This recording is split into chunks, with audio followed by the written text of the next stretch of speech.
Forget Bernie Madoff for a minute. Have you heard of Reed Slatkin, the internet pioneer with a dark secret? This co-founder of Earthlink wasn't just building connections online. He was designing a web of deceit within the Church of Scientology. We're talking about a $593 million Ponzi scheme that bilked his fellow Scientologists, many of whom considered him a trusted minister. So how did a religious leader exploit his own community? What secrets did he use to keep his scam afloat for over a decade? And what finally brought this house of cards crashing down? This expose has it all: history, backstory, and the mind-blowing scam itself. To familiarize you with the bizarre nature of the scam, let's first gather some details.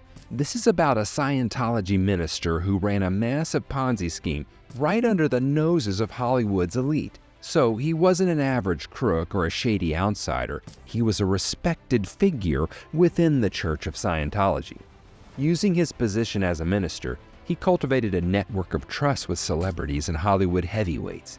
He became the financial guru they all seem to know, the guy with the golden touch. Imagine A-listers like Joe Pantoliano, Greta Van Susteren, and even Giovanni Ribisi all handing over millions to the same person.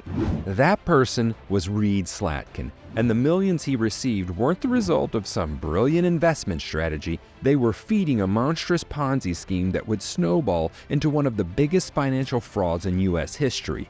But the beginning of it all is somewhat tragic and innocent. Imagine the desperation a teenager feels after losing a parent to suicide. That was Reed Slatkin's reality at 16. He was adrift, searching for answers. Luckily for him, his uncle stepped in and introduced him to Scientology. For Slatkin, it was a lifeline. The religion offered a clear structure and purpose, something he desperately craved. He dove headfirst, even getting the chance to study directly under the founder himself, L. Ron Hubbard. He thrived in this new environment. By 24, Slatkin had become a full-fledged minister, even training others at Scientology's Celebrity Center. He seemed like a true believer, fully invested in the church's teachings. But being a minister wasn't exactly a path to riches, and Slatkin, now with a family to support, craved financial security. A mentor within Scientology saw his ambition and introduced him to the world of stocks and investing. This sparked a fire in Slatkin. Maybe this was the key to get rich. In 1984, with visions of dollar signs dancing in his head, Slatkin packed up his family and headed west to California, the land of opportunity. His first move was setting up a makeshift investment office right out of his garage, the unlikely birthplace of a soon-to-be infamous Ponzi scheme. With his makeshift office set up, Slatkin was ready to launch his plan. He called his operation the Investment Club, a seemingly innocuous name for what would become a financial nightmare. Since he was a newcomer in the investment world, he couldn't exactly lure big-shot investors. So, he started with familiar waters, his fellow Scientologists. They saw him as one of their own, a trusted minister. Who would suspect their friend of running a scam? This blind trust is exactly what made people like Daniel Sada, a local Scientologist who restored antiques, easy prey for Slatkin's deceptive scheme. When Daniel heard whispers about Slatkin's investment prowess from other Scientologists, he saw a golden opportunity. Here was his chance to finally achieve his dreams of financial security. Blinded by this hope, Daniel made a reckless decision. He refinanced his entire house and poured his life savings, $400,000, into Slatkin's hands. Millions were flowing in from his fellow church members, but for Slatkin, it wasn't enough. His ambition, fueled by a desire for a lavish lifestyle, would soon push him further down the path of deceit. Slatkin knew his current pool of investors wouldn't be enough. He craved bigger fish, wealthier investors who could pump even more money into his soon-to-be exposed house of cards. Enter Kevin O'Donnell, a potential investor with a $20 million carrot dangling in front of him. Impressed by Slatkin's seemingly impressive hustle operating out of his garage, O'Donnell offered him a golden opportunity, a chance to join a hot new startup called Earthlink.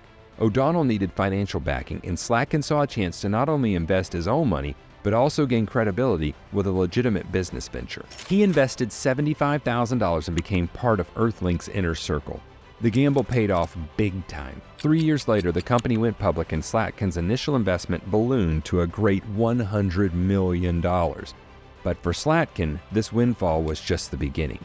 Earthlink, by the way, is still kicking around today as an internet service provider. But back in the late 90s, it was a major player, going head-to-head with giants like America Online.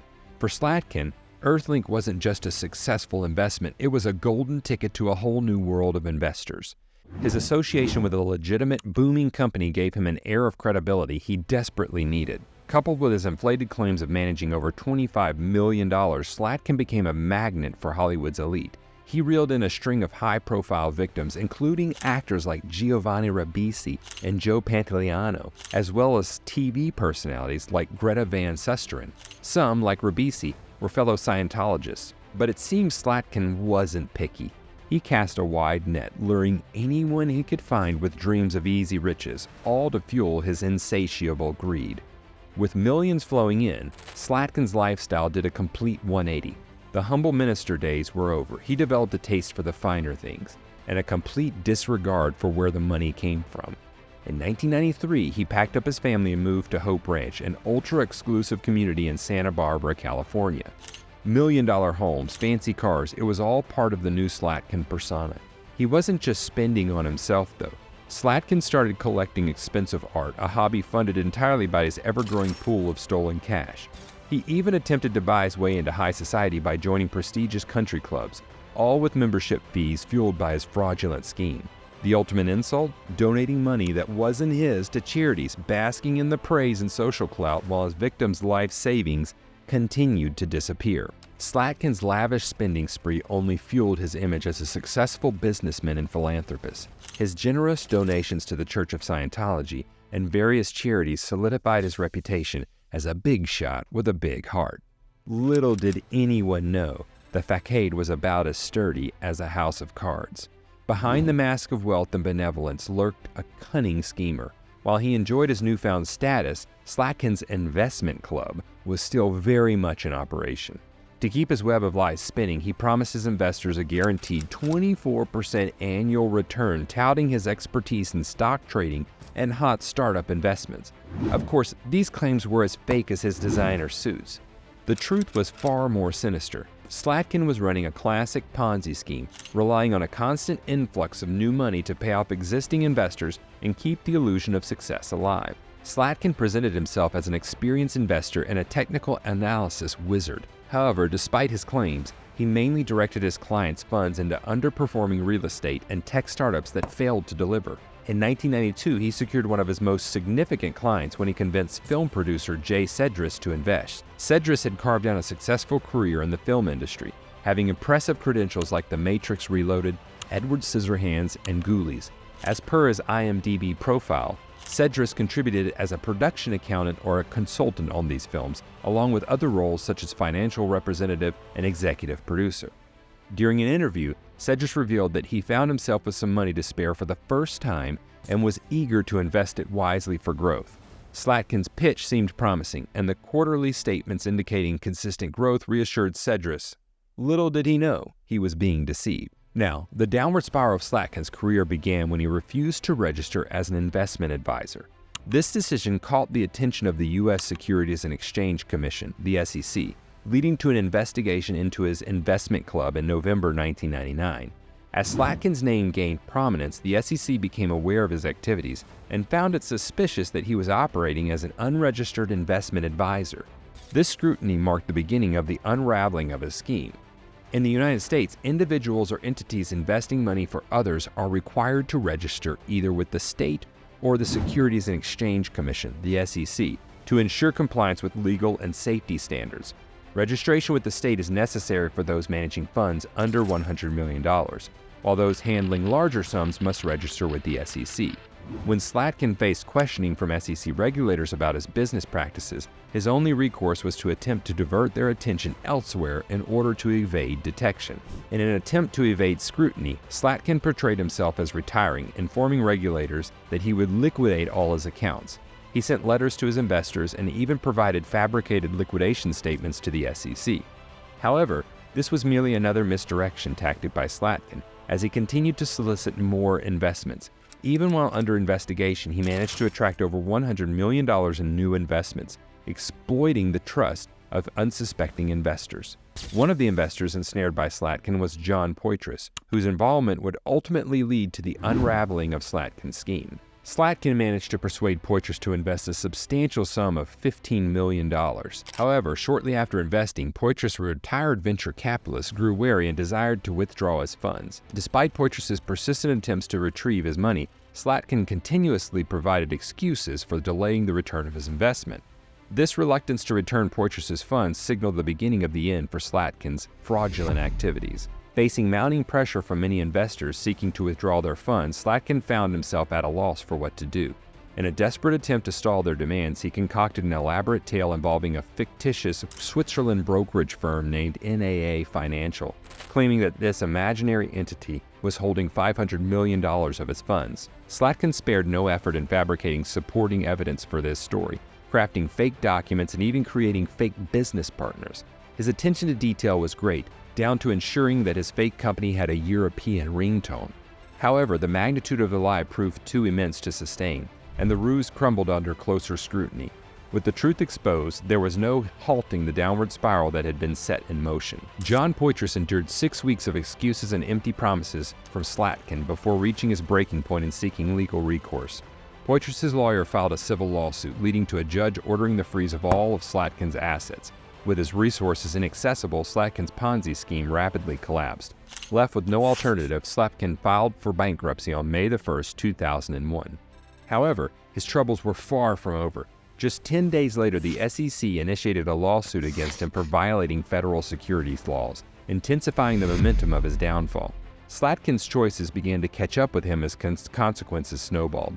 He resigned from his position at Earthlink, and law enforcement agencies like the FBI and IRS raided his offices, gathering substantial evidence against him. Yet, equally significant was what they didn't find, indicating potential hidden depths to Slatkin's deceit.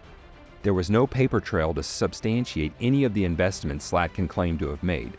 The few investments he did make turned out to be disastrous failures. While many schemes of this nature implode quickly, Slatkin managed to sustain his con for an astonishing 15 years before its inevitable collapse.